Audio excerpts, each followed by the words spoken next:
اللہ تعالیٰ کی طرف متوجہ تھا، اس لیے اتنے دور سے نیک لوگوں کے پاس جا رہا تھا۔ عذاب کے فرشتے کہنے لگے اس کی روح ہم لے کر جائیں گے، اس نے کوئی نیک کام آج تک کیا ہی نہیں تھا۔ اتنے میں ایک اور فرشتہ انسانی شکل میں آیا۔ رحمت کے فرشتے اور عذاب دینے والے فرشتوں نے اپنے جھگڑے کا معاملہ اس کے سامنے پیش کیا۔ اس نے کہا کہ دونوں طرف کی زمین کو ناپ لو، جس طرف کی زمین تھوڑی ہے یہ شخص ان کے لیے ہی ہوگا، یعنی اگر وہ اس زمین کے قریب ہے جس میں نیک لوگ عبادت کر رہے ہیں تو یہ نیک لوگوں کا ساتھی تصور ہوگا، کیونکہ یہ زیادہ فاصلہ طے کر چکا تھا، تھوڑا باقی رہ گیا تھا۔ اور اگر وہ زمین جو گناہوں والی ہے جہاں سے یہ آ رہا تھا تو ابھی گنہگار ہی تصور ہوگا، کیونکہ ابھی اس نے تھوڑا فاصلہ طے کیا تھا اور زیادہ باقی رہ گیا تھا۔ جب انہوں نے زمین کو ناپا تو وہ زمین قریب تھی جہاں جا رہا تھا، تو اس طرح اس کی روح کو ملائکہ رحمت نے لے لیا۔ حضرت عبید بن مرزوق رضی اللہ تعالی عنہ سے روایت ہے کہ مدینہ طیبہ میں ایک عورت تھی جو مسجد کی صفائی کرتی تھی، وہ فوت ہو گئی۔ صحابہ کرام نے جنازہ پڑھ کر دفن کر دیا۔ حضور نبی اکرم صلی اللہ علیہ وآلہ وسلم کو اطلاع نہیں دی گئی تھی۔ ایک دن آپ اس کی قبر سے گزرے تو پوچھا یہ کس کی قبر ہے؟ صحابہ کرام نے عرض کیا ام محجن رضی اللہ تعالی عنہا کی۔ آپ نے فرمایا وہی جو مسجد کی صفائی کرتی رہتی تھی۔ صحابہ کرام نے عرض کیا جی ہاں یا رسول اللہ صلی اللہ علیہ وسلم، تو آپ نے صف باندھ کر اس کی قبر پر نماز جنازہ ادا فرمائی، کیونکہ نبی کریم صلی اللہ علیہ وآلہ وسلم اپنی امت کے افراد کے تمام ولیوں سے زیادہ قریبی ولی تھے۔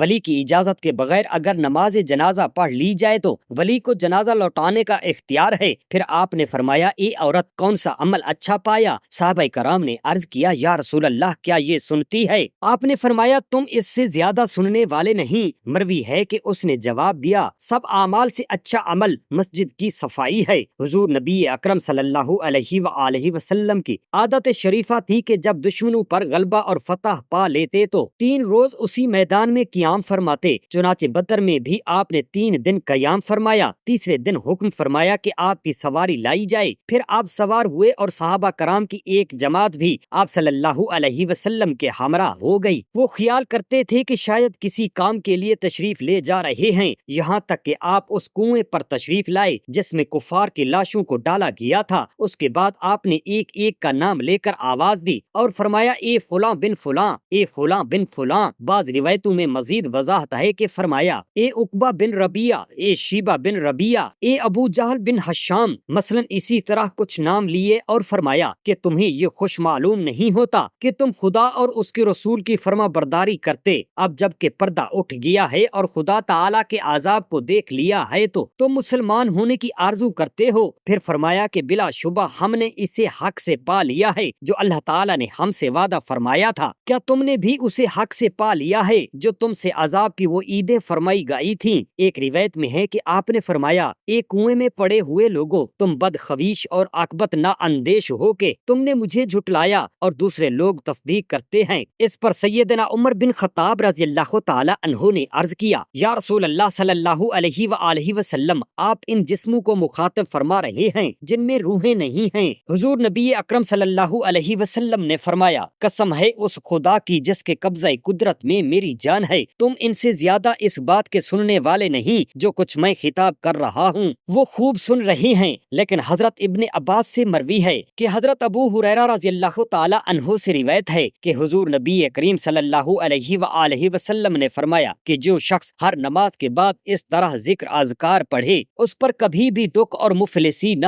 آئیں گے۔ جب وقت مقررہ پر وفات پائے گا تو اس کے گناہ اگرچہ سمندر کی جھاگ کے برابر ہوں گے تو بھی بخش دیے جائیں گے۔ اس کی قبر پر ایک فرشتوں کی جماعت اس کے لیے استغفار پڑھتی رہے گی جو اس کا ثواب نامہ عمل میں جمع ہوگا۔ 70 حوریں جنت میں ایک محل میں اس کا انتظار کرتی ہوں گی۔ جب وہ ظاہر ہوگا تو ان میں سے ہر ایک حور کہے گی واللہ تم سا حسین میں نے آج تک نہیں دیکھا۔ تسبیح حضرت فاطمہ الزہرا رضی اللہ تعالی عنہا سبحان اللہ 33 بار، الحمدللہ 33 بار، اللہ اکبر 34 بار، آخر میں ایک بار لا الہ الا اللہ وحدہ لا شریک لہ لہ الملک و لہ الحمد وہو علی کل شیء قدیر روزانہ بلا تعطل پڑھ کر اللہ تعالیٰ کے ان انعامات کا حقدار ہو جائے گا۔ نبی کریم صلی اللہ علیہ وآلہ وسلم ایک رات ایک قبر پر تشریف لے گئے۔ آپ کے ساتھ چراغ بھی تھا۔ قبلہ کی جانب سے میت کو قبر میں اتارا اور فرمایا بے شک تم اللہ تعالیٰ سے بہت ڈرنے والے اور بہت ہی قرآن پاک کی تلاوت کرنے والے تھے، اللہ تعالیٰ تم پر رحم کرے۔ نبی کریم صلی اللہ علیہ وآلہ وسلم رات کو قبر پر میت کو دفن کرنے کی غرض سے تشریف لے گئے تھے۔ آپ کے اس فعل سے یہ بھی فائدہ حاصل ہو گیا کہ رات کو دفن کرنا بھی جائز ہے، اس میں کوئی حرج نہیں۔ اسی طرح دوسرا مسئلہ یہ حاصل ہوا کہ میت کی چارپائی کو قبلہ کی جانب رکھا جائے، پھر اس کو قبر میں اتارا جائے۔ نبی کریم صلی اللہ علیہ وآلہ وسلم نے میت کے حق میں دعائے رحمت فرمائی۔ حدیث شریف میں ہے کہ اللہ تعالیٰ کے ڈر سے زیادہ اوہ اوہ کرنا، اللہ تعالیٰ کی محبت سے زیادہ عجز کا اظہار کرنا، اللہ تعالیٰ کے خوف سے زیادہ رونا، اللہ تعالیٰ کی رحمت طلب کرنے کی زیادہ دعا کرنا، اس لیے کہ عاجزی کرنا، زیادہ رونا، زیادہ دعا کرنا، زیادہ تلاوت کرنا اور زیادہ تابع داری کرنا۔ نبی کریم صلی اللہ علیہ وآلہ وسلم کی دعا کا مقصد یہ ہے کہ ہم تمہارے لیے رحمت کی دعا کر رہے ہیں، اللہ تعالیٰ سے رحمت کاملہ اور اس کی عام مغفرت کی قوی امید کرتے ہیں، کیونکہ اللہ تعالیٰ نے اپنے فضل و کرم سے تمہیں ایسے اعمال کی توفیق دے رکھی تھی جو اس کی رحمت و مغفرت کا ذریعہ ہیں، کیونکہ بے شک تم اپنی زندگی میں اللہ تعالیٰ کے خوف سے آہوزاری کرتے رہے اور اس کی محبت کی وجہ عاجزی کرتے رہے اور اس کے خوف کی وجہ سے بہت ہی روتے رہے اور اس سے رحمت کی طلب کی بہت دعائیں کرتے رہے اور بہت ہی زیادہ قرآن پاک کی تلاوت کرتے رہے اور قرآن پاک کے احکام کے مطابق عمل کرتے رہے۔ یقیناً یہ اعمال اس کی رحمت و مغفرت کا ذریعہ ہیں۔ ہم بھی اس کی رحمت کی امید کرتے ہوئے تمہارے لیے دعا کر رہے ہیں۔ حضرت عبداللہ بن جعفر سے مروی ہے کہ جب حضرت جعفر کی وفات کی خبر آئی، یعنی جب آپ کی شہادت کی خبر مدینہ طیبہ میں پہنچی، کیونکہ آپ جنگ موتا میں شہید ہو گئے تھے، تو نبی کریم صلی اللہ علیہ وآلہ وسلم نے فرمایا اہل جعفر کے لیے طعام تیار کرو، یعنی طعام تیار کر کے ان کے گھر بھیجو، اس لیے کہ ان کے پاس وہ خبر آ چکی ہے جس نے ان کی پریشانی میں مشغول کر دیا ہے۔